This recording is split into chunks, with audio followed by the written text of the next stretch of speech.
কালকে আমরা কি পর্যন্ত পড়ছিলাম ওই দিন? এনজাইম পর্যন্ত, আজকে মেলাহানি পড়াবো। এনজাইম কি? একটা জৈব প্রভাবক, প্রাণহীন নাইট্রোজেন গঠিত অদানাদার জটিল অণুবিশিষ্ট কি জৈব পদার্থরে কি কয়? এনজাইম কয়। তো আমরা ওই দিন পড়ছিলাম হইছে অ্যালকোহলের উৎপাদন, শিল্প উৎপাদনে মিথানল তৈরি দেখছিলাম। এখন কদি যে সিনথেটিক গ্যাস বা সংশ্লেষ গ্যাস কাকে বলে?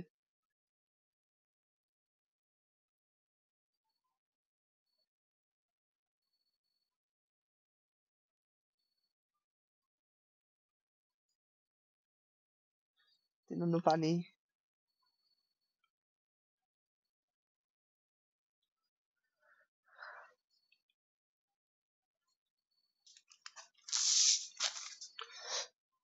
আজকে আমরা দেখবো ইথানল তৈরি। ইথানল হইছে মদ, আমরা যে মদ খাই এই মদ তৈরি। জিনিসটা আমি সংক্ষেপে দেখাই। ইথানলটা মূলত স্টার্চ থেকে তৈরি করা। স্টার্চ, এস টি এ আর সি এইচ, স্টার্চ থেকে ইথানল বা অ্যালকোহল, অ্যালকোহল। স্টার্চ জিনিসটা কি? স্টার্চ কি চিনস?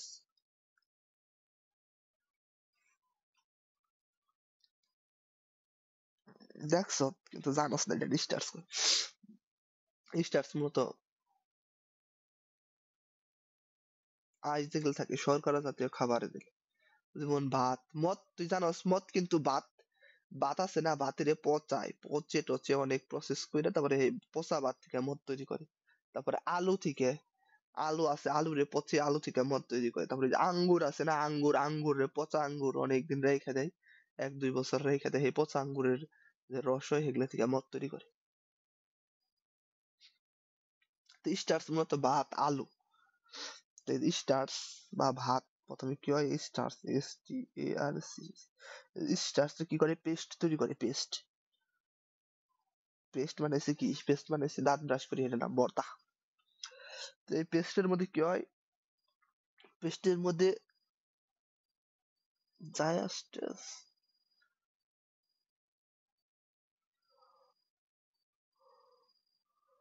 পেস্টের মধ্যে হচ্ছে ডায়াস্টেস।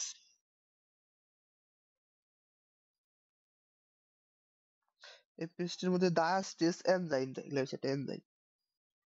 তো এই যে আমি লিখছিলাম বৃহদাকার অণু হেডের কি করে? এনজাইম দেয়, এনজাইম দেয় ক্ষুদ্র জৈব অণুতে পরিণত করে। এই পেস্টের মধ্যে ডায়াস্টেস এনজাইম দেয়, এনজাইম দিলে এর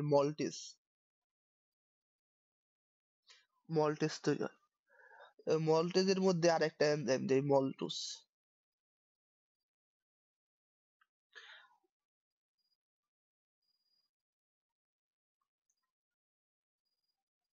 ভুল লিখছি, এই জায়গায় হচ্ছে মল্টুস তৈরি হয়, মল্টুজের মধ্যে ম্যালটেজ কেটে রেখে, ম্যালটেজ এনজাইম দিলে তৈরি হয়েছে গ্লুকোজ। পরীক্ষার মধ্যে আইবো না, তা আমি জানার জন্য দিতেছি, যেটা আইবো আমি এটা করে দিতেছি। গ্লুকোজ, এই গ্লুকোজটা আবারই করা হয়, গ্লুকোজের মধ্যে একটা এনজাইম দেয়, জাইমেস। এই জাইমেস এনজাইম দিলে ইথানল তৈরি।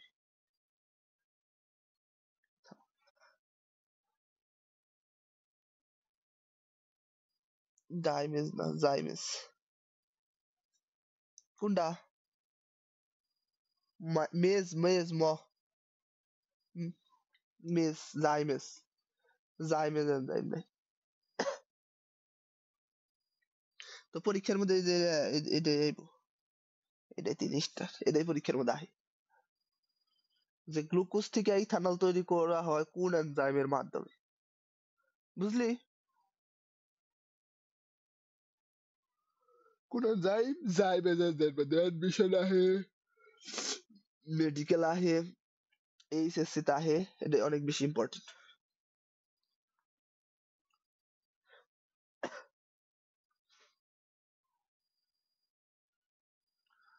তো এটা আর একটু বিস্তারিত পড়ান যায় চাইলে, বিস্তারিত পরীক্ষার মধ্যে এত বেশি আহে না, তবে জানার জন্য কিভাবে মত তৈরি হয় বিস্তারিত চাইলে পড়ান যায়। একটু গপ্প গাপ্পি আছে, যেমন এই যে এই জায়গায় যে আমি কইলাম এই মল্টেজ, মল্টেজটা কি, কি ধরনের এনজাইম, কি থেকে মল্টেজ পাওয়া যায়, তারপরে তোর মেল্টেজ এনজাইম কিভাবে পাওয়া যায়, তারপরে এই যে স্টার্চের সংকেত কি, গ্লুকোজের সংকেত তো জানোসই। তো এসব কিছু একটু পড়া যায় জানার জন্য। তো ওইদিকে না যাই, ওইদিকে না পড়াই। মল্টেজ যে তৈরি হয় এটা হচ্ছে মূলত একটা, বা এই যে পেস্ট তৈরি হয়, পেস্ট বলা হয় ম্যাশ। কি নেট নেট মানে গুলা দেখা যায়? আচ্ছা।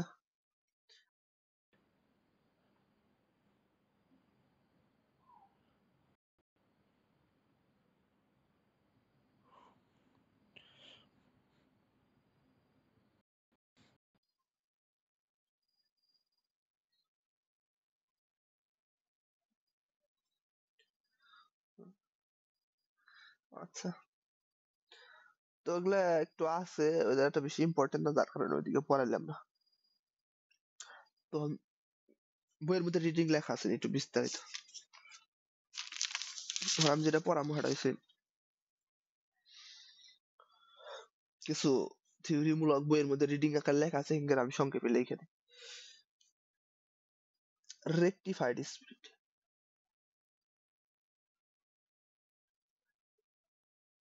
রেকটিফাইড স্পিরিট নাম শুনছস কোনোদিন?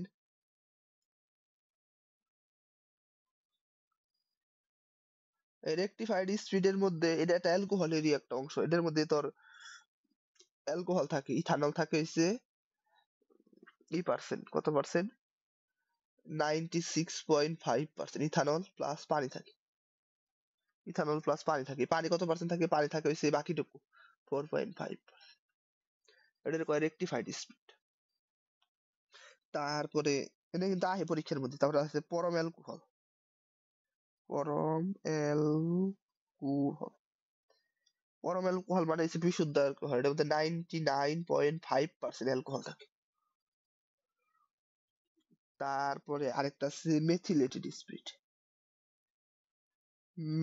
অ্যাডমিশনের জন্য অনেক বেশি important. Methylated spirit, SPIRIT spirit, ইয়ে লিখে দিলে। এটার মধ্যে মনে করি থাকে অনেক কিছু থাকে, এটা পার্সেন্টেজটা তো বেশি না। এর মধ্যে ইথানল থাকে, H2C5 ওএইচ, তারপরে তোর H3 ওএইচ থাকে, তারপরে তোর পিরিডিন থাকে, পিরিডিন, তারপরে ন্যাপথা থাকে, ন্যাপথা, এগুলো সব থাকে। আমাদের স্কুলে ইউনাইটেড আজকে দেখলাম নতুন একটা স্যার আইছে।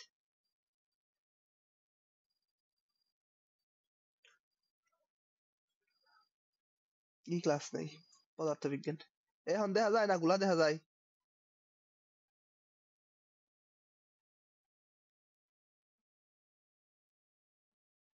আহ, বললাম না গুলার কারণ কি। আচ্ছা তুই বেরিয়ে একবার ঢুকতো, এত ঝামেলা করতেছে কেন এটি?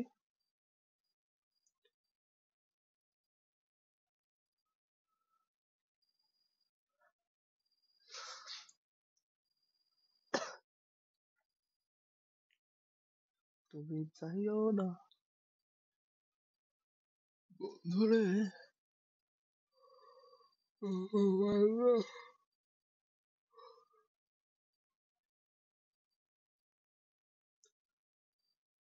তুলে রেখো।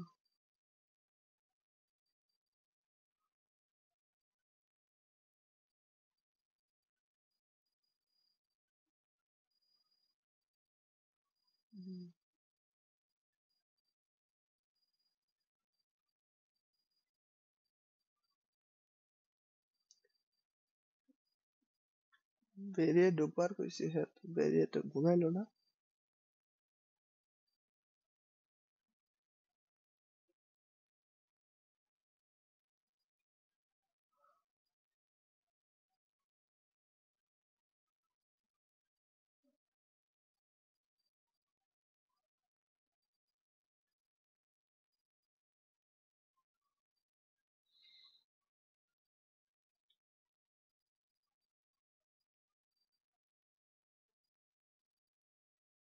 ওই রে।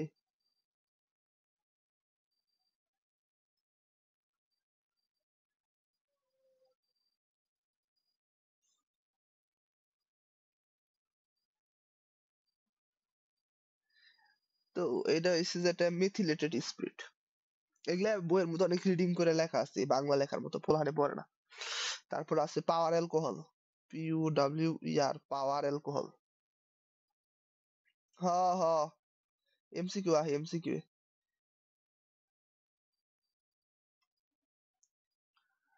তো পাওয়ার অ্যালকোহল হচ্ছে যেটা কি, পাওয়ার অ্যালকোহল মূলত জ্বালানি হিসেবে ব্যবহৃত হয়। জ্বালানি হিসেবে, হিসেবে না, হিসেবে। এর মধ্যে কি থাকে পাওয়ার অ্যালকোহলে, মনে কর পেট্রোল থাকে, পেট্রোল বানাম কি, PET, আর ওয়েল, পেট্রোল ভুল মনে হয়ে গেছে। পেট্রোল প্লাস বেনজিনও থাকে, বেনজিন, BENZETNE, বেনজিন থাকে। বেনজিন অথবা ইথার,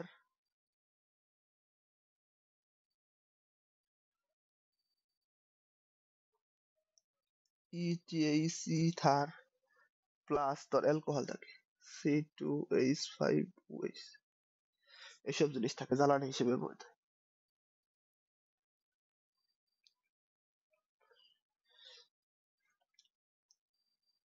তো এগুলো আমরা পড়লাম, এখন আমরা যেটা একটু দেখমু, আর একটু বাংলা লেখা বাদ রয়েছে, সেটা হচ্ছে যেটা মদ, পানীয়, পানীয় অ্যালকোহল,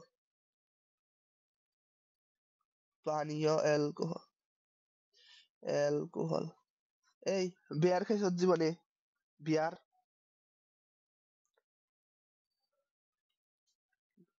বিয়ার নাম শুনস নাই? মেছে বিয়ার খায়, তারপরে।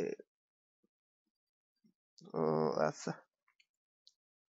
ও আচ্ছা, ওই বিয়ারটা মূলত তৈরি করা হয় স্টার্চ থেকে, STARC, পচা ভাত বা আলু থেকে। বিয়ার, এই বিয়ারের মধ্যে অ্যালকোহল থাকে, অ্যালকোহল, অ্যালকোহল থাকে, alcohol plus carbon die oxide, carbon die oxide plus চিনি থাকে, বুঝলি? তো অ্যালকোহল বলতে যে যে অ্যালকোহল আমরা খাই, হ্যাঙ্গা হইছে ইথানল, ইথানল থাকে। বেশি পরিমাণ থাকে না বিয়ারের মধ্যে, 5 থেকে 7% থাকে। হ্যাঁ, অ্যালকোহল খাওয়া তো আমগো ধর্মের নিগা পাপ, তবে হিন্দু ধর্মে এলাও। 5 থেকে 7% থাকে বিয়ারে। আর্ট আছে, আর্ট আছে একটু একটু মারাত্মক, আর আছে শ্যাম্পেন। আল্লাহ, কেমিস্ট্রি পড়বার কত কি শিখতেছি, মদ খাওয়া হ্যাঙ্গা হ্যাঙ্গা। শ্যাম্পেন মূলত আঙ্গুর, আঙ্গুর থেকে, আঙ্গুর বা আঙ্গুর ফল থেকে তৈরি। আহ, আঙ্গুর অবলিক ফল বিভিন্ন। ওই তো, ওই তো আঙ্গুর অথবা ফল থেকে তৈরি হয়, বুঝলে? এটা এটা তৈরি হয় মনে কর ফার্মেন্টেশন প্রক্রিয়ায়, ফার্মেন্টেশন, ফার্মেন্টেশন, ফার্মেন্টেশন প্রক্রিয়া তৈরি হয়। এটার মধ্যে কি থাকে? এটার মধ্যে থাকে alcohol, alcohol plus carbon die oxide plus কি, কার্বন ডাই অক্সাইড প্লাস চিনি, চিনি থাকে। কিন্তু এটার মধ্যে একটু বেশি পরিমাণ অ্যালকোহল থাকে, মানে এটা খেলে একটু নেশাটা বেশি হয়, 15 থেকে 16%। বিয়ার হচ্ছে হালকা পাতলা, 100% কোনোটা নেই। 100% অ্যালকোহল খেলে হইছে এটা, এই যে 99% অ্যালকোহল মানে পরম অ্যালকোহল, এটা খাওয়ালে বিপদ আছে। তো এটার থেকে আর একটু মারাত্মক আছে। আমি আমি বিয়ার খাইছি। হুইস্কি, হুইস্কি আছে, তারপরে ব্র্যান্ডি না কি জানি নাম, এটা ব্র্যান্ডি। তারপরে রাম কি জানি, কিছু কিছু নাম আছে। এর মধ্যে মনে করে অ্যালকোহল থাকে, এর মনে করে অ্যালকোহল, মারাত্মক অ্যালকোহল, খালি চরম নেশায়, খাম যাবো না। 30 থেকে 60%। আমি অ্যালকোহল খাইছিলাম স্কুল, খাইছিলাম বিয়ার খাইছিলাম স্কুল থাকতে। এটা খেলে তীব্র নেশা হয়, তীব্র। মনে করে এটা খেলে খালি নেশা নেশা, গান আছে না, ওই নেশা লেগেছে মনে নেশা, এটা গান জানা আছে না? 30 থেকে 60% অ্যালকোহল থাকে।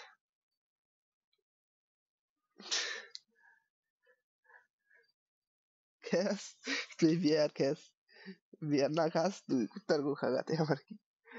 তখন হুইস্কি, ব্র্যান্ডি বা রামে এগুলো থাকে কিন্তু পরীক্ষার মধ্যে বেশি আহে না, খুব একটা ইম্পর্টেন্ট না, তাও একটু লেখা আছে এর মধ্যে দিলাম। ইম্পর্টেন্ট হয়েছে ওই যে উপরের গুলা, স্পিরিট, পরম অ্যালকোহল, মেথিলেটেড স্পিরিট, পাওয়ার অ্যালকোহল এগুলো।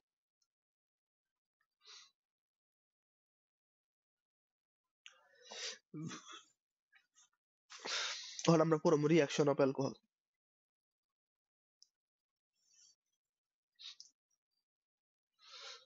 এবার আবার রিয়াকশনে পড়বো। RES react TIUN reaction of alcohol।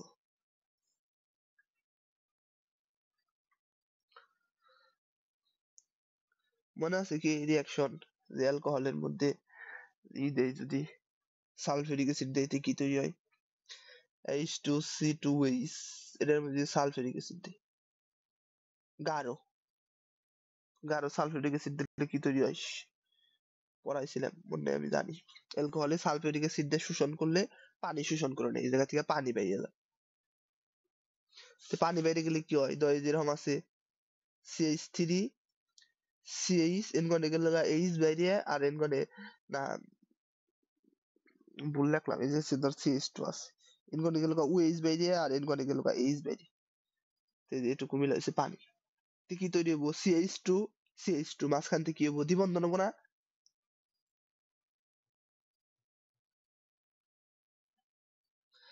এটা দেখে বুঝ, এই যে এনগনে ধর একটা OH গেল এনগনে এইচ গেল, যে CH2 CH2 মানে কি? এটা তো অ্যালকিনি,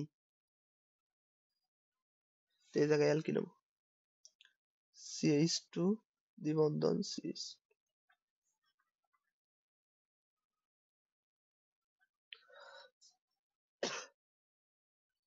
বুঝছ?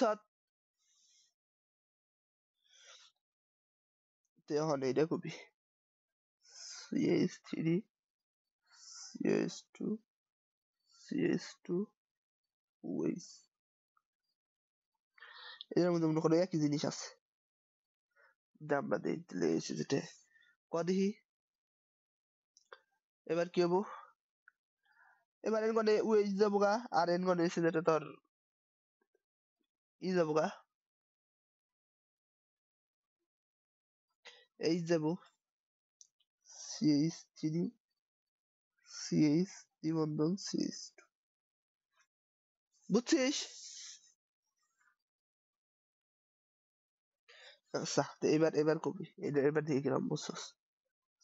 CH3 CH2 CH CH3 OH, ধর একই জিনিস আছে। ক এবার ক এর মানে ওএইচ তো গেলই তাই না? ওহান এইচটা কোন কোন যাইবো? এইচটা যে যাইবো এটা কোন কোন যাবো? এই দুয়ে থেকে না তিনে থেকে? দুইটা হাইড্রোজেন থেকে না তিনটা থেকে?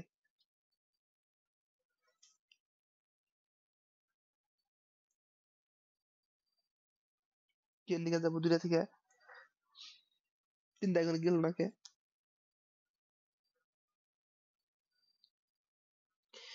কি যে আন্দাজ করলে এটা পড়াইছিলাম, এটা বলে গেছস গা, size affinity size affinity. Chemistry মানে খালি এমন কর বাস্তবিক জীবনের সাথে মিল। ওর কাছে এমবি কম আছে, ওর কাছে বেশি আছে, তুই কি যার কাছে বেশি আছে তার কাছে উনি তো যাওয়া উচিত, কিন্তু কি হয় যার কাছে কম আছে তার কাছে কোনে যায়। আবার ওই যে যখন যুক্ত হয় তখন কি হইব? যার কাছে বেশি তার কাছে যেটা যুক্ত হয়, যার কাছে কম আছে তার কাছে তো স্বাভাবিক নিয়মে যুক্ত হওয়া উচিত। মানে আমরা সামাজিক নিয়মে নৈতিক নিয়মে যেটা হয়, সমাজে যার জিনিসপাতি টিহা পয়সা কম আছে তারই তো দান করা উচিত, তারই বেশি দেওয়া উচিত। কিন্তু কি হয় যার কাছে বেশি আছে তার কাছে যায়, আবার নেওয়ার সময় যার কাছে কম আছে তার কাছে কোনো যায়। এর কারণে কি হবো? এর কারণে এই যে এই জায়গা থেকে যাইবো। আজকে শীত পড়ছে অনেক। তেনে কি হবো? CH3, তারপর কি হবো? CH হবো, তারপরে দ্বিবন্ধন হবো, আবার কি হবো? CH হবো, তারপরে কি হবো? CH3। বুঝছিস? ও আচ্ছা, এবার আমরা এই যে আহ, আরেকটা পড়ামু, এটা পড়ানোর আগে একটু আলোচনা করে নিই। এটা হলো যে